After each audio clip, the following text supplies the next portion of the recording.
Welcome to SportsBeat KC, the Kansas City Star's daily sports podcast. It's Thursday, September 24th, and I'm Blair Kirchhoff.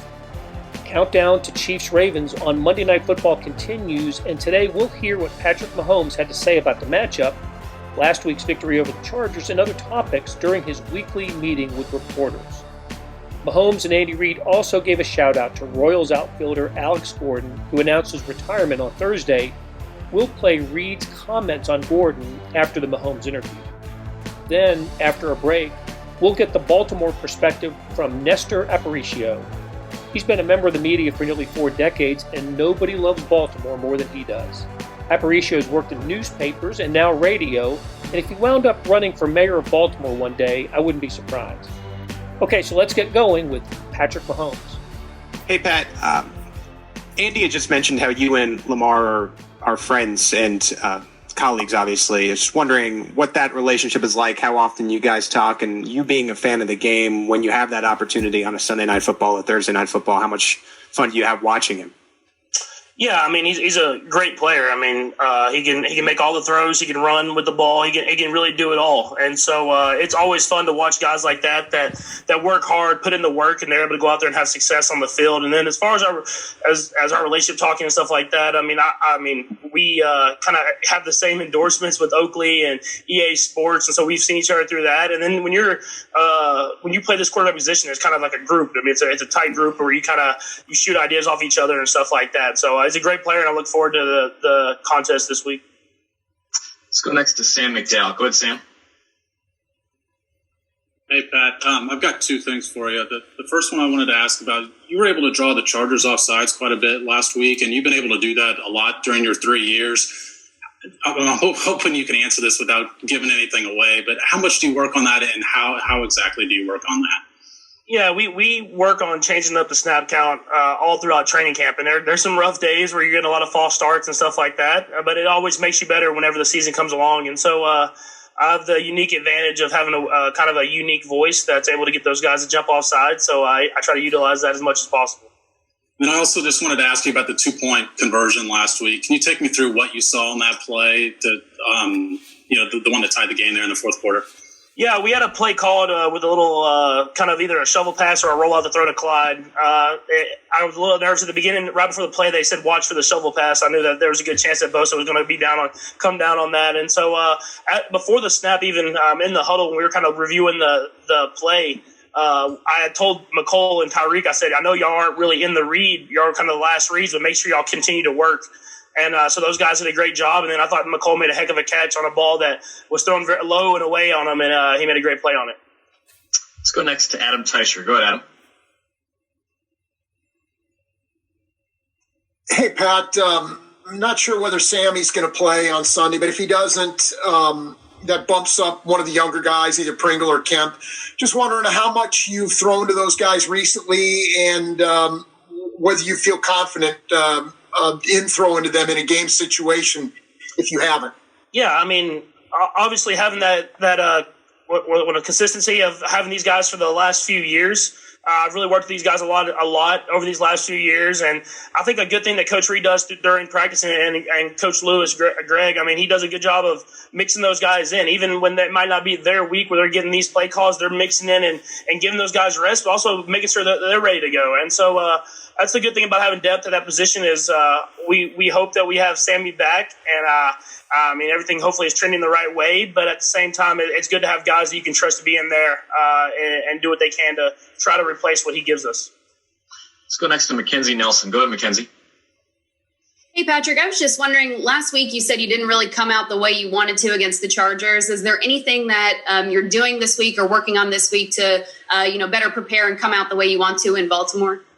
Yeah, I mean, it's going to be all about execution. When you play a defense like this that does a lot of different things, very multiple, do a lot of different blitzes, a lot of different coverages, you have to make sure that you're ready to go and have answers for everything. And so I'll just try to do whatever I can to make sure I'm prepared for everything they can show us. And whenever they give us an unscouted look, try to have a positive play and then get to the sideline and figure out the best way to go about it for the rest of the game. Let's go next to Blair Kirchhoff. Go ahead, Blair.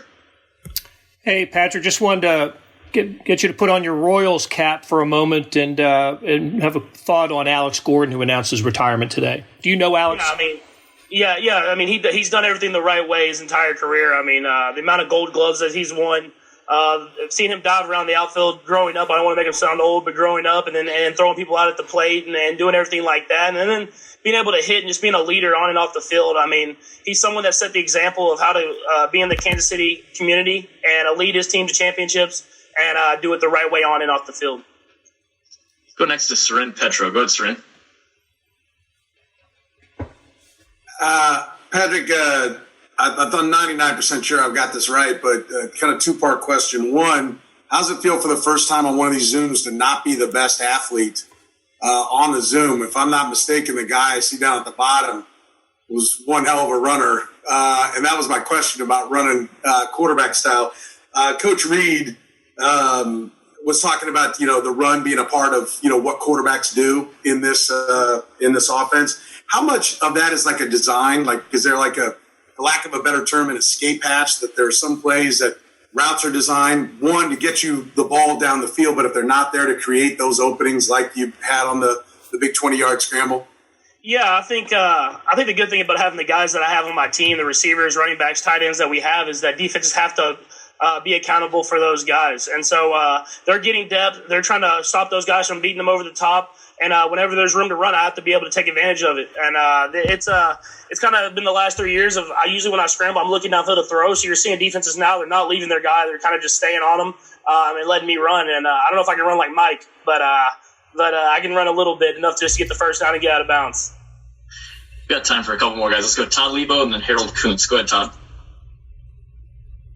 Hey, Patrick, on the snap count stuff that Sam was asking about before, is it easier now as you've watched this go through, playing in front of no fans on the road? Are these things that you maybe wouldn't have been able to do on the road? And what would you compare the noise level to? I know what we heard on TV, but what would you actually compare the noise level to that you experienced in Los Angeles to any other thing that you've done like during a real game?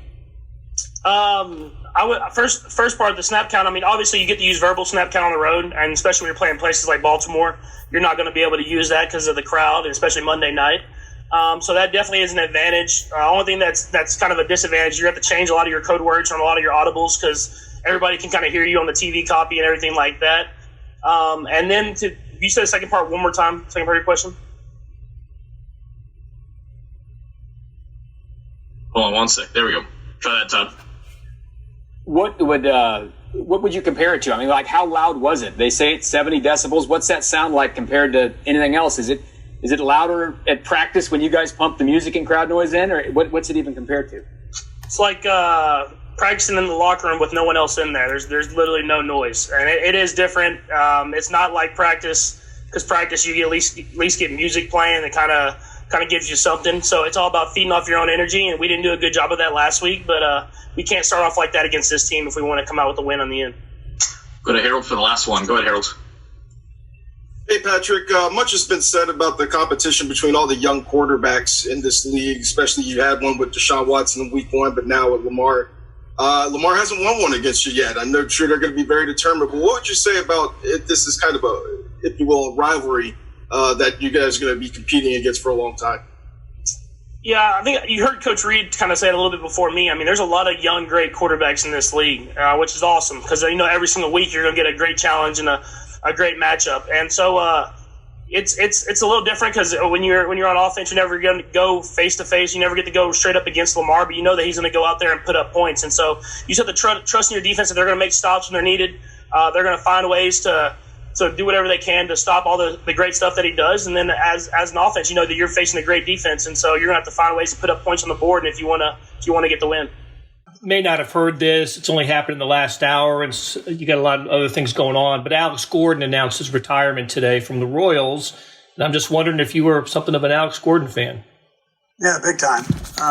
Big time fan of his. I used to joke Alex Smith that they look like brothers. And both of them played about as reckless as each other too. They're both great athletes. But I'm happy for Alex. He gets another chapter in his life here started, and I know he'll enjoy that. He's a family guy, and he'll enjoy being around those people. And I'm saying family and whatever else ventures into his life after this. But what a great career! He did it the right way.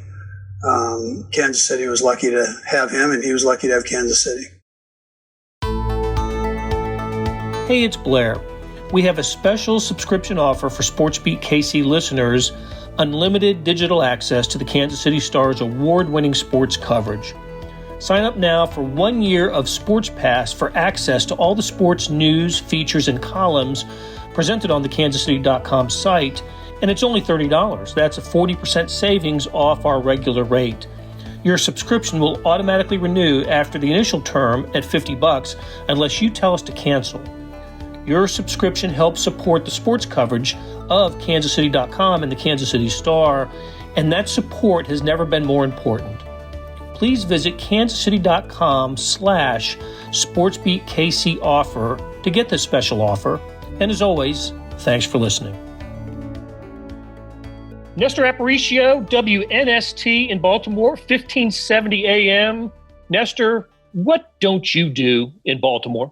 You do a little bit of everything. Well, I don't crab. I just, I buy other people's crabs. I do sports and I do media, and I'm moving a platform from sports to more of a larger media around the big Patrick Mahomes, Lamar Jackson date that we had on that Monday night calendar to all run down to the Purple Crab Cake and have a big night. But it certainly has been a different kind of year, and I think it's moved people in different directions, and I think it's moved my spirit to do a little bit more than just sticking to sports, Blair.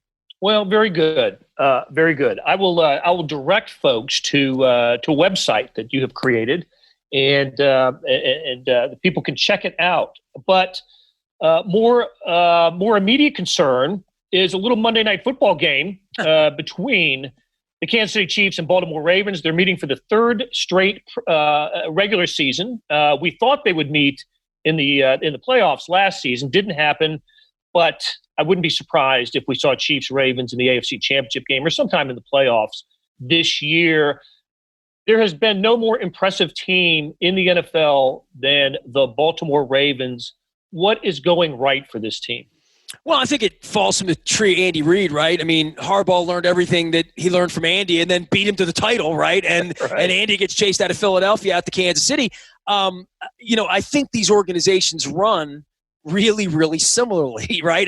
I think if you were plopped down in Owings Mills, you'd recognize it. If I plopped down on Andy's desk in Kansas City, we would see that they're similar. And when the COVID thing happened, first off, I didn't think they should have been playing football most of the summer. I live in a city that's been ravaged by coronavirus. I've lost friends. I've had friends' parents, more than I can count. And we're losing people in the country, now over 200,000 people. And I didn't know how it would work. I didn't know if it was going to be in the right spirit. I do feel like it's a cash grab, right? Clearly. But they're not packing people in here. The stadium will be empty on Monday night. I know you've had people in your stadium in Kansas City. I was down in Houston on Sunday where there was a hurricane coming through. Nobody in the stadium. And I come back to my room to eat some crawfish etouffee, and there are 20,000 people in Jerry's World right up the road, the same state. So, I mean, from municipality, people here are like, there are people in Kansas City last Thursday night. Why don't we have people here? I was very unsure about how I would feel about it, how I'd feel about traveling, whether I would care as much, because it didn't feel like caring about sports mattered all that much in May and June and July.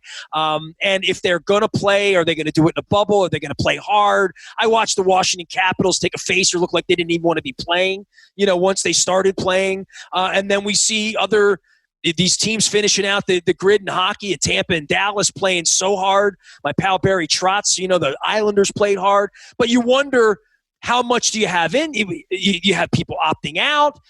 You had coaches getting COVID on the front end we learned that John Gruden had COVID. Doug Peterson had COVID as training camp was opening. So all these college campuses shutting down. So I was wondering whether this was going to work. But in Kansas City and in Baltimore, where they have leadership above and beyond how good their coach is, or how good, they draft players, or how good their running backs coach is, they have owners, they have principal partners and management people and people in their buildings that have a muscle memory on how to do this well. And I thought all along the better teams will wind up not having happen what happened to the Marlins the first weekend that baseball opened and everybody's dirty. And staying clean, I still feel like as we go into winter, as there's been a spike in the UK and in other places around the world, and we still do not have a vaccine, that being careful and making sure that the 8-1 Chiefs don't have their offensive line get dirty in Week 9, I think that that's still up over the hill above and beyond all these ACLs we've had. But I felt like these are the two teams, along with the Steelers and the Patriots, the buildings, the Saints, the places where it's been solid and they're not breaking in a new coach or a new owner or a new general manager or new quarterback or a rookie quarterback, that it would be better for stable organizations, that they would really stand out because they're just more prepared to play football on Sunday. And I think these two organizations will both be double-digit win teams, and this game will be that one we'll look back on 8-10 weeks from now and say, where are we? And where we are usually is pretty good in the fourth quarter, right, Blair? Yeah, fourth quarter, probably barreling toward double-digit victories and first place in their divisions.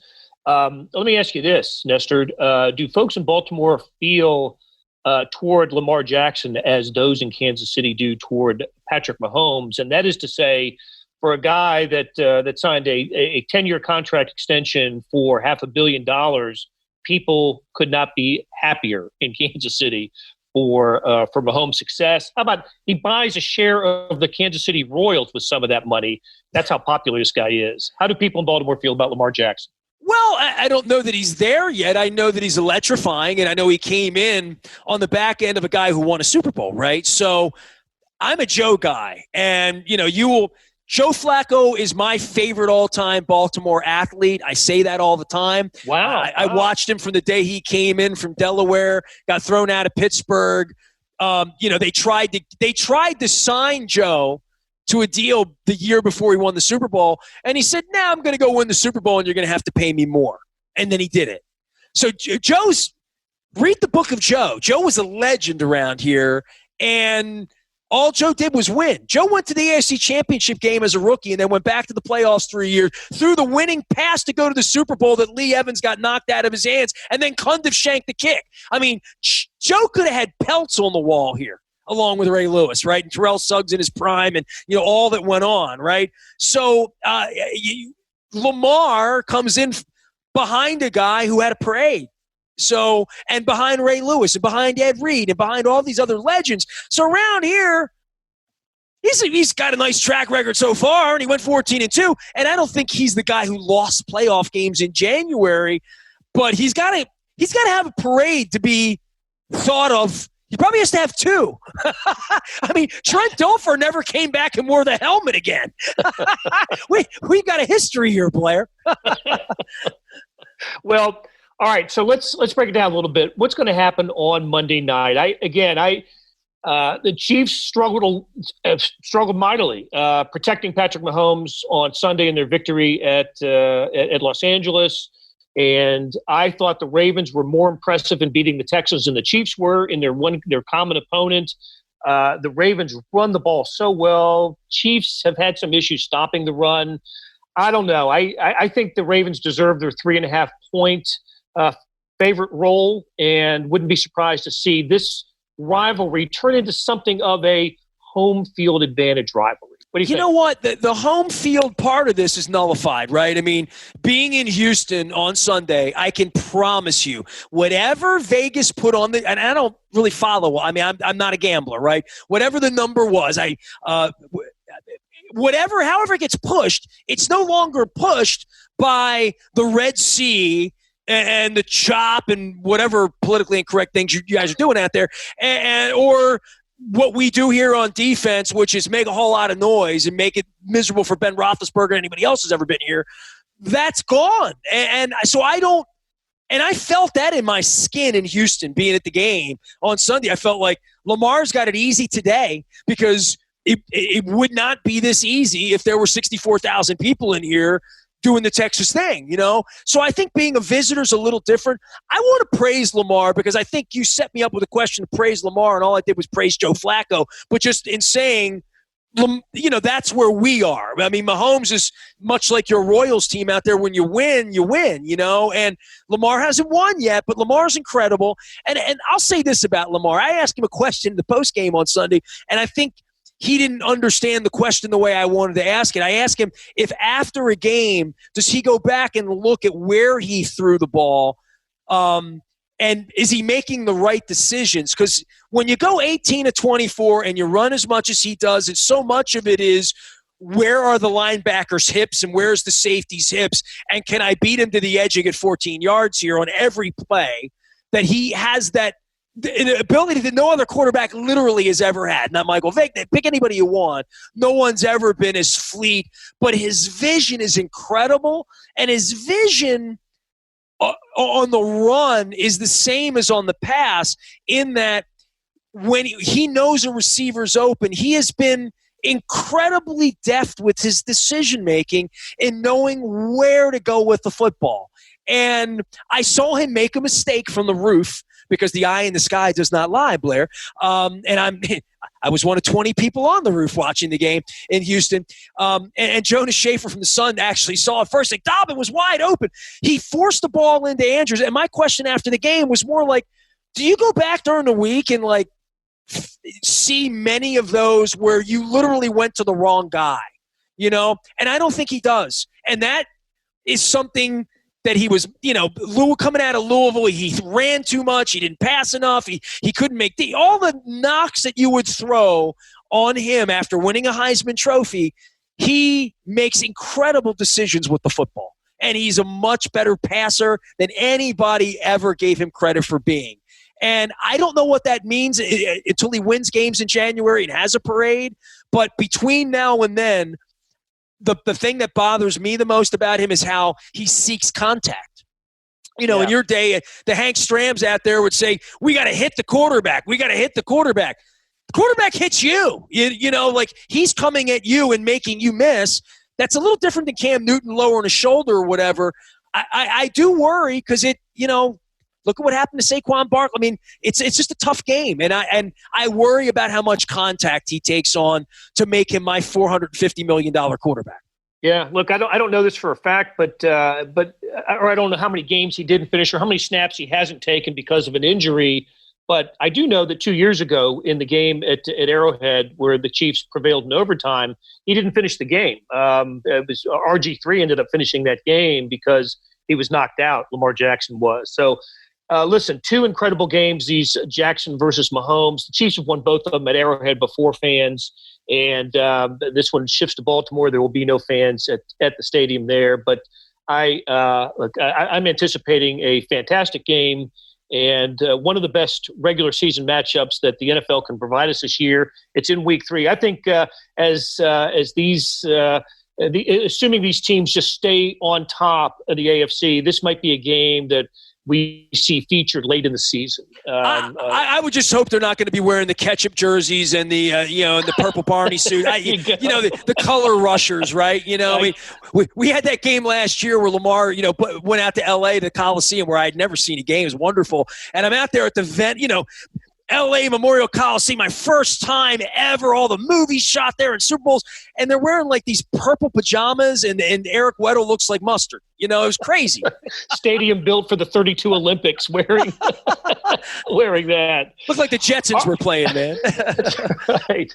All right. Hey, Nestor Aparicio, great to have you on, and really appreciate the time, and look forward to perhaps seeing you on Monday.